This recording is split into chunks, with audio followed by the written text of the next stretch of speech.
السلام علیکم ورحمۃ اللہ وبرکاتہ۔ ناظرین، ہمارے معاشرے میں ایسے لوگ پائے جاتے ہیں جو دوسروں کی زمینوں پر ناجائز قبضہ کرتے ہیں اور زمین میں جو نشانی ہوتی ہے، مثلا اینٹ گاڑ دی گئی ہے یا لکڑی نصب کر دی گئی ہے تاکہ پتہ رہے کہ زمین کہاں تک میری ہے اور کہاں تک دوسرے کی ہے، اس نشانی کو بدل دیتے ہیں، اس علامت کو مٹا دیتے ہیں تاکہ وہ اپنی زمین کو بڑھا سکیں اور اپنے پڑوسی کی زمین پر قبضہ کر سکیں، جبکہ ایسا کرنا سراسر حرام ہے اور ایسا کام کرنے والا شخص ملعون ہے،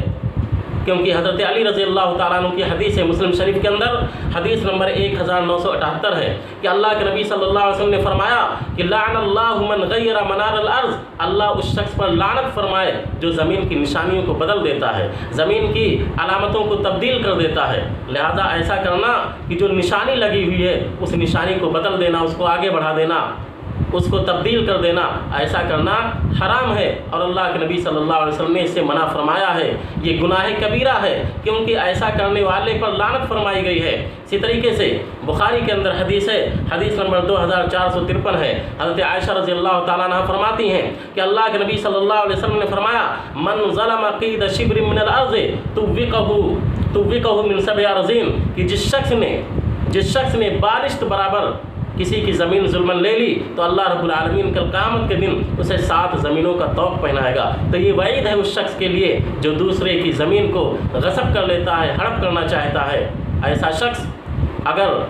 ایسا کرتا ہے تو کل قیامت کے دن اس کو اللہ تبارک و تعالیٰ یہ عذاب دے گا۔ لہٰذا یہ گناہ کبیرہ ہے، ہمیں ایسے کام سے بچنا چاہیے۔ حتیٰ کہ اگر آپ نے اس زمین پر دعویٰ کر کے مقدمہ کر دیا ہے اور عدالت آپ کے حق میں فیصلہ بھی کر دیتی ہے تب بھی وہ آپ کی زمین نہیں ہو سکتی۔ اگر وہ آپ کی زمین نہیں تھی لیکن آپ نے اچھا وکیل کر لیا، وکیل غالب آ گیا، مقدمہ آپ جیت گئے، جج نے آپ کے حق میں فیصلہ کر دیا، تب بھی وہ زمین آپ کی نہیں ہو سکتی۔ کل قیامت کے دن وہ زمین آپ کے لیے وبال ہوگی، وہ جہنم کا ایک ٹکڑا ثابت ہوگی۔ اس کی دلیل کیا ہے؟ بخاری کی روایت ہے، حدیث نمبر 2680 ہے، ام سلمہ رضی اللہ تعالیٰ عنہ فرماتی ہیں کہ اللہ کے نبی صلی اللہ علیہ وسلم نے فرمایا تختصمون الی ولعل بعضکم الحن بحجته من بعض فمن قضیت له بحق اخیہ شیئا بقولہ فانما ابتو له قطعة من النار فلا یاخذها۔ فرمایا کہ اے لوگو،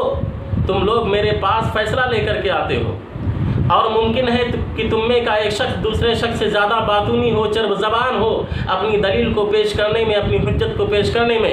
اور میں اس کی بات کی وجہ سے، اس کے قول کی وجہ سے اس کے بھائی کے کسی حق کا میں اس کے لیے فیصلہ کر دوں فَإِنَّمَا أَقْتُ لَهُ قِطْعَةً مِّنَ النَّارِ، تو میں اسے جہنم کا ٹکڑا کاٹ کر کے دے رہا ہوں، فَلَا يَأْخُذْهَا، لہٰذا وہ اس کو نہ لے۔